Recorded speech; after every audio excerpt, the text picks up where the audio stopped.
श्री हरिवंश। गुरुदेव भगवान, राधा वल्लभ श्री हरिवंश, आपके चरणों में कोटि कोटि प्रणाम।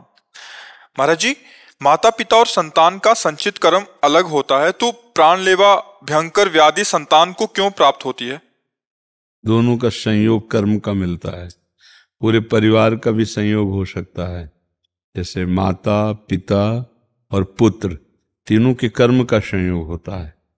वो अपने कर्म के प्रभाव से ऐसे माता के गर्भ में आया कि उसे जन्म से ही, गर्भ से ही रोग प्राप्त हुआ, जैसे इस शरीर को भी प्राप्त है।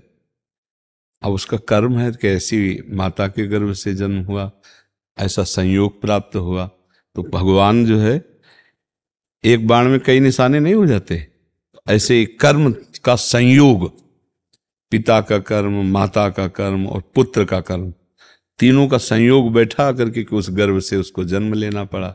अच्छा, उसी गर्भ से और भी संतानें उत्पन्न हुई, तो सबको वो रोग नहीं है। ऐसा भी नहीं है कि सबको हो रोग। उनमें से कई संतानें ऐसी जो पूर्ण स्वस्थ हैं, उनमें कोई रोग नहीं है। इस प्रकार का कोई रोग नहीं, किंचन मात्र भी नहीं। तो इसका मतलब कर्म संयोग, उस माँ का और उस पुत्र का कर्म संयोग बैठा। उस माँ में वही रोग है और दूसरे पुत्रों में नहीं है, उनका कर्म नहीं है भोग का। इसमें कर्म भोग उनका भी, माता और पुत्र दोनों का संयोग बैठता है तभी होता है। नहीं तो देखो, जैसे इस शरीर के और भाई हैं, उनको नहीं है, और इस शरीर को है। वो माता के गर्भ से ही पॉलिसिस्ट किडनी रोग कहते ना, वो गर्भ से ही है। तो वो 35 वर्ष की अवस्था हुई तब इस शरीर को ज्ञात हुआ कि इसकी दोनों किडनी खराब हो चुकी हैं, अब नष्ट होने वाली हैं। ऐसा कर्म संयोग होता है ना। और उसी गर्भ से और भी संतानें हैं, उनको कोई रोग नहीं है, कोई परेशानी नहीं। तो जिसका जहाँ कर्म संयोग बनता है, वैसे ही कर्म संयोग से माता पिता ऐसे मिलते हैं, वैसे ही सब संयोग बनता है। मान लो अगर ऐसे तपस्वी और भजनानंदी माता पिता ना होते, तो हमारे अंदर भजन और तपस्या के संस्कार ही ना आते। तो शुभ संस्कार ये हुआ और अशुभ संस्कार ये हुआ कि ऐसी माँ के गर्भ से वो वंशानुगत रोग इस शरीर में भी आ गया। तो शुभ और अशुभ कर्मों का संयोग से ही वैसे ही माता पिता चयन किए जाते हैं, वैसे ही सारा संयोग बनता है। बस भगवान का भजन करे और इस बार सारे शुभ अशुभ को मिटा दे, यही खास बात है। उसकी जानकारी से कोई लाभ नहीं मिलने वाला। जानकारी ये करे कि अब मैं मिटाऊं कैसे उसको, तो उसका उपाय है भगवान का भजन। भगवान के भजन के निरंतर चिंतन के प्रभाव से हम संचित कर्मों को भस्म कर देते हैं, क्रियमाण को निष्प्रभावित कर देते हैं और प्रारब्ध को भोगने की सामर्थ्य आ जाती है। प्रारब्ध को हंस के भोग लेते हैं। कल वो एक डॉक्टर आए थे, तो दिल्ली से आए थे अपनी मशीन लेके। तो उन्होंने चेक किया, उनका वो क्या कहते, पावर बिल, तो क्या है ऐसे कुछ, बिल पावर क्या है, हाँ ऐसे कुछ अंग्रेजी में बोल रहे। कहे तो हमारे अंदर नहीं है जो आपके अंदर है। हमको तुम्हारे अंदर कैसे हुआ? हमारे अंदर पावर जानते हो कौन है? मेरे बल श्री वृंदावन रानी। हमारा कोई संसारिक पावर है क्या? वृंदावन रानी जाके बल में सबसो तोरी लोक वेद कुलकानी, मेरी महारानी श्री राधा रानी। हमारा पावर वो है।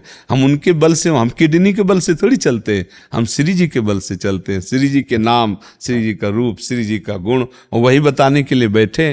तो माँ के गर्भ से जो रोग आता है वो कर्म संस्कार से वो ये आया। लेकिन माँ में और पिता में और भी सद्गुण, जो संत सेवा, भगवत भजन, एकांत में बैठ करके नाम जप करना, वो सद्गुण भी ऐसे माता पिता महान तपस्वी मिले, भजनानंदी मिले कि पूछो मत। उन्हीं की कृपा प्रसाद से परिवार के कई सदस्य बैरागी भजन परायण हैं। कई परिवार के लोग, हम ही अकेले नहीं, कई हमारे परिवार के लोग हैं जो त्यागी तपस्वी भजनानंदी वैराग्य मार्ग के पथिक हैं। पर पूर्व का पाप कर्म है, अब वो अपना प्रभाव दिखाता है, और भजन का प्रभाव उसको नष्ट करके भगवत प्राप्ति कराता है। तो हमें लगता है उस विषय में न जाकर उसको हम नष्ट कैसे करें, इस पर विचार कर। हर समय जो नाम जप करता है और दूसरों के सुख देने की भावना करता है, भले न दे पावे लेकिन सुख देने की भावना करता है, वो सारे कर्म बंधनों को नष्ट कर देगा। हमारे से गलतियां हुई सुख लेने के भाव से, जितने पाप होते हैं वो सुख लेने के भाव से होते हैं। और जहाँ सुख देने की भावना होती तहाँ सुकृत होने लगते हैं, पुण्य होने लगते हैं, बंधन कटने लगते हैं। जितने बंधन है वो सुख लेने के भाव में होते हैं, और जितना बंधन काटना है वो सुख देने के। सुख देवे को चाव चित, सबसो हित निष्काम, या सुधर्म हरिवंश को नाम गिरा विश्राम। नाम जप रहा है और सुंदर सदग्रंथों का पाठ कर रहा है, सबकी सेवा की भावना है, तो जीवन मुक्त महापुरुष हो जाएगा। तो हमें मुक्त होने की बात सोचनी, जिस कर्म से होना था वो तो हो गया, अब उसका तो भोगा ही भोग रहे हैं, अब हम आगे कैसे बढ़े ये हमें विचार करना है। आगे हमसे कोई ऐसा कर्म ना बन जाए फिर हमारा जन्म हो, फिर हमको दुर्गति भोगनी पड़े। अब हमारा जन्म ही ना हो, हम मुक्त हो जाए, हमें ऐसा आचरण करना है। वो है नाम जप, दूसरों का परोपकार, सुख देना और अपने कर्तव्य का धर्मपूर्वक पालन करना।